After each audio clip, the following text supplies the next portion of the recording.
નમસ્કાર, આપ જોઈ રહ્યા છો જેકેએસ ન્યૂઝ ગુજરાતી. વાત કરીએ તો પાટણ જિલ્લાના રાધનપુર તાલુકા વિકાસ અધિકારીઓના હસ્તે ગોતરકા ઉત્તર બુનિયાદી અને માધ્યમિક શાળા ખાતે યોજાયેલ ગોતરકા ખાતે આયોજિત શાળા પ્રવેશોત્સવમાં 50 બાળકોને પ્રવેશ અપાયો હતો. સમગ્ર વાત કરવામાં આવે તો શાળા પ્રવેશોત્સવ 2024 અંતર્ગત શિક્ષણની ઉલ્લાસભેર ઉજવણી કરવામાં આવી છે. ત્યારે જિલ્લાભરમાં 3 દિવસ માટે શાળા પ્રવેશોત્સવનો કાર્યક્રમ યોજાયો છે. શાળા પ્રવેશોત્સવના ત્રીજા દિવસે રાધનપુર તાલુકા વિકાસ અધિકારીના હસ્તે ઉત્તર બુનિયાદી અને ઉચ્ચ માધ્યમિક શાળા ખાતે ગોતરકા ગામે આયોજિત શાળા પ્રવેશોત્સવના કાર્યક્રમમાં ભાગ લીધો હતો અને પોતાના હાથે બાળકોને શાળામાં પ્રવેશ કરાવ્યો હતો. આ પ્રસંગે વિનોદભાઈ પરમાર, તાલુકા વિકાસ અધિકારી અને મધુસૂદનભાઈ જોશી, સુધાબેન ચૌધરી તેમજ તલાટીકા મંત્રી ચેતનાબેન તેમજ સરપંચ રમેશભાઈ ઠાકોર અને નરેશભાઈ આહિર યુવા નેતા તેમજ સહિતના ઉપસ્થિત રહ્યા હતા.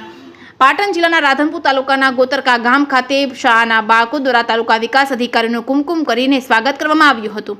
જેકેએસ ન્યૂઝ ગુજરાતી સાથે મનુ ઠક્કર, રાધનપુર.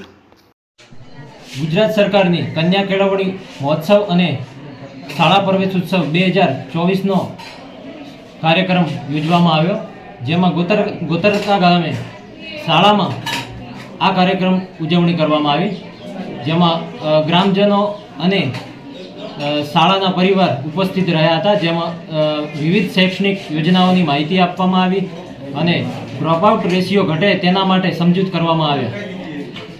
તે સિવાય શિડ્યુલ મુજબ અગાઉના 2 દિવસોમાં પણ વિવિધ 6 શાળાઓમાં આ કાર્યક્રમ યોજવામાં આવ્યો, જેમાં પણ વિવિધ યોજનાકીય સમજ આપવામાં આવી અને ડ્રોપઆઉટ રેશિયો ઘટાડવા માટે પણ